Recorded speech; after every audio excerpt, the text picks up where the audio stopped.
Hi friends, இப்போ வெங்காய chutney அரைக்கலாம் friends. அதுக்கு நான் ரெண்டு பெரிய வெங்காயம் எடுத்துன்னா கொஞ்சமாக சின்ன வெங்காயம் அரைஞ்சிக்கோங்க ஃப்ரெண்ட்ஸ்.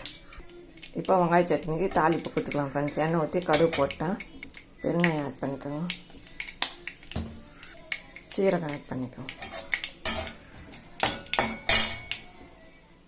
கருவேப்பிலை ஆட் பண்ணி எடுத்து கிண்ணத்தில் ஊற்றிடலாம் ஃப்ரெண்ட்ஸ்.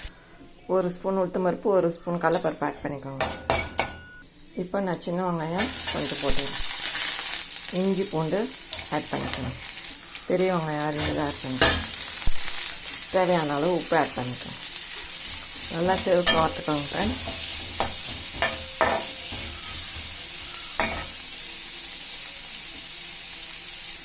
இதில் தக்காளி ஆட் பண்ணிக்கோங்க.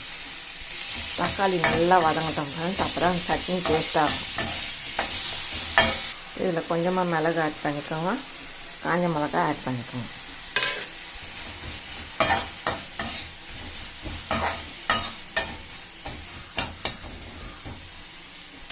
இதில் கொஞ்சமாக தேங்காய் ஆட் பண்ணிக்கோங்க ஃப்ரெண்ட்ஸ், ரொம்ப வேணாம், கொஞ்சமாக தேங்காவை ஆட் பண்ணிக்கோங்க.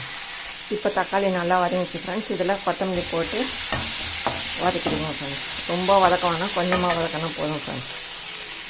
இப்போ இதில் கொஞ்சமாக வேர்க்கடலை, கொஞ்சமாக பொட்டுக்கடலை ஆட் பண்ணிக்கோங்க. வறுத்த வேர்க்கடலையே ஆட் பண்ணுங்க ஃப்ரெண்ட்ஸ். நான் வறுத்தே வச்சுக்கிறேன், அதனால் ஆட் பண்ணுறேன்.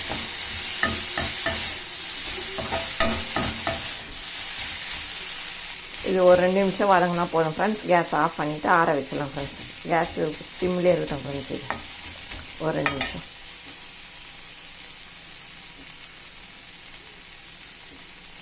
இப்போ இதை எடுத்து ஆற வச்சுட்டு அப்புறம் மிக்ஸி ஜாரில் போட்டு அரைக்கலாம் ஃப்ரெண்ட்ஸ். இப்போ இதை ஆற வச்சிடலாம் ஃப்ரெண்ட்ஸ்.